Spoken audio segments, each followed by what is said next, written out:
पति के रिश्तेदार कौन। शादी के 5 साल बीतने के बाद भी माही और विनय में काफ़ी झगड़े होते रहते थे।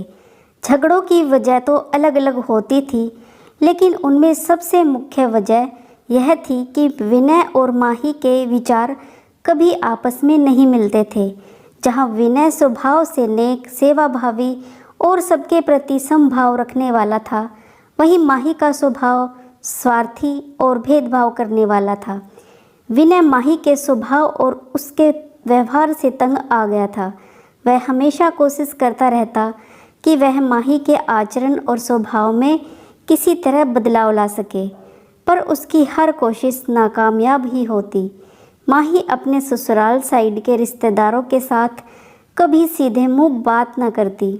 कई लोग उसके खराब व्यवहार के कारण नाराज हो जाते, लेकिन माही उसकी भी परवाह नहीं करती। विनय को इस बात से काफ़ी दुख होता कि उसकी पत्नी उससे इतनी विपरीत क्यों है। परेशान हो चुके विनय ने अब खुद ही परिस्थिति को सुधारने का मन बनाया और एक प्लान बनाया। अगले दिन विनय ने माही से कहा, सुनो, मैं सोच रहा था कि पापा, मम्मी, बहन, भाई और उनके बच्चों को घर पर इनवाइट कर लेता हूँ। काफ़ी समय हो गया उनसे मिले हुए। इसी बहाने उनसे मिल भी लेंगे और उनके साथ थोड़ा समय बिताने के लिए भी मिल जाएगा। क्या कहती हो तुम? माही के चेहरे से साफ दिख रहा था कि इसे ये आइडिया बिल्कुल पसंद नहीं आया, लेकिन उसने विनय का मन रखने के लिए बेमन से हाँ कह दिया। विनय खुश हो गया और माही को अगले दिन अच्छा खाना बनाने के लिए बोलकर सभी को फ़ोन करके बड़े प्यार से अपने घर आने के लिए न्योता देने लगा। जब विनय फ़ोन पर बिज़ी था तो माही सोच रही थी, ये आदमी भी ना अपने फालतू कामों से बाज नहीं आएगा। क्या ज़रूरत है सबको घर पर बुलाने की? सब मेरे घर आएंगे और मैं राजाओं की तरह ऑर्डर करेंगे और मैं दासी की तरह उनकी सेवा करूंगी। नहीं नहीं, मैं ऐसा नहीं होने दूंगी। अच्छा खाना तो क्या, मैं उन्हें सादा खाना भी नसीब नहीं होने दूंगी। देखती हूँ कितनी देर तक टिकते हैं ये लोग मेरे घर। अगले दिन सुबह विनय काफ़ी खुश था। जब सिर्फ 2 ही घंटे बचे थे सभी मेहमानों को आने के लिए, विनय ने अपनी पत्नी से पूछा, अच्छा बताओ तो आज सबको खाने में क्या स्पेशल खिलाने वाली हो? माही मुंह बनाते हुए बोली, स्पेशल खाना क्यों? तुम्हारे माँ बाप, भाई बहन कोई मेहमान थोड़ी हैं। उनके लिए कोई स्पेशल खाना नहीं बनेगा। वह भी वही खाएंगे जो हम खाते हैं। आज घर में सिर्फ दाल चावल बना है, क्योंकि कुछ और बनाने के लिए सामान नहीं था।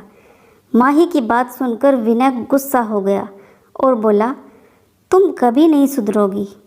अगर घर में सामान नहीं था तो मुझे एक बार बता दिया होता, मैं बाजार से जाकर ले आता, लेकिन कुछ ढंग का तो खाना बना लेती।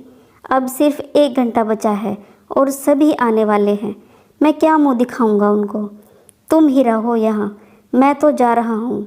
उनके जाने के बाद ही वापस आऊँगा, कहकर विनय घर से बाहर चला गया। माही को तब तक विनय की बातों का कुछ फर्क नहीं पड़ा। जब तक मेहमान घर पर नहीं आ गए और जैसे ही सब मेहमान घर पर आए तो माही के होश उड़ गए, क्योंकि भाई बहन, माँ बाप और बच्चे वह उसके पति के साइड वाले नहीं बल्कि खुद उसी के थे, यानी कि विनय ने अपने माँ बाप को नहीं, अपने ससुराल वालों को खाने पर इनवाइट किया था। माही अब काफ़ी परेशान हो गई, क्योंकि अपने ससुराल वालों को परेशान करने के लिए ना सिर्फ उसने सादा खाना बनाया था, बल्कि खाने में ज़्यादा नमक और मिर्च भी डाल कर रखा था। अपने मायके वालों को सामने देखकर माही हाथ मलने लगी। थोड़ा सोचने के बाद माही ने अपने पति को फ़ोन मिलाया और कहा, तुमने मुझे पहले क्यों नहीं बताया कि मेरे मम्मी पापा और भाई बहन आने वाले हैं? तुम पहले बता देते तो मैं अच्छा खाना उनके लिए बनाती। विनय ने कहा, मैंने वही बताया जो मैं मानता हूँ। मैंने कभी तुम्हारे परिवार वालों को पराया नहीं समझा और तुमने कभी मेरे परिवार वालों को अपना नहीं माना। और मैं जानता हूँ कि तुमने यह सोचकर कि मेरे मम्मी पापा और भाई बहन आने वाले हैं, जानबूझकर घटिया खाना बनाया। अब तुमने जो किया है उसे तुम खुद ही भुगतो।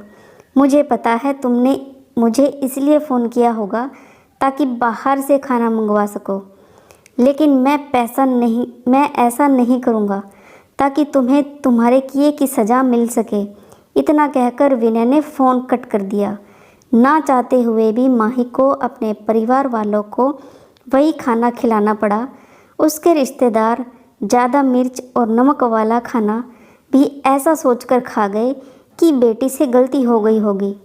लेकिन बाद में जब दामाद ने सारी बात उन्हें बताई तब उन्हें बहुत शर्मिंदगी हुई और सभी उसके बुरा बर्ताव के लिए उसे डांटकर उससे नाराज़ होकर चले गए। दोस्तों, अच्छे रिश्ते बनाए जाते हैं प्यार और अच्छे व्यवहार से। सिर्फ खून के रिश्ते अच्छे नहीं होते। इस कहानी पर आपके क्या विचार हैं, हमें कमेंट करके ज़रूर बताएं। कहानी पसंद आई हो तो वीडियो को लाइक, शेयर और सब्सक्राइब करना बिल्कुल ना भूलें। कहानी सुनने के लिए आपका बहुत बहुत धन्यवाद।